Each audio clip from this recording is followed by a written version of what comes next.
गंगा शरण लिहली, अब गंगा शरण लिहली। केहू सुतेला गंगा आरी पारी, केहू शीतल पाटी हो। ए मैया कोई सुतेला बालू रे तवा तयब गंगा शरण लिहली। एक सब कोई खाला गंगा ईठा पीठा आवर्यो शीतल पीठा हो।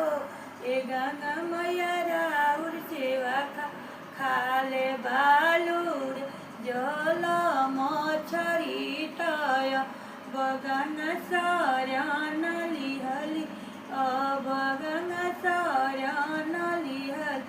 सब कोई चढ़ावे गंगा सलवा तयवर्यो दोसलवानु हो।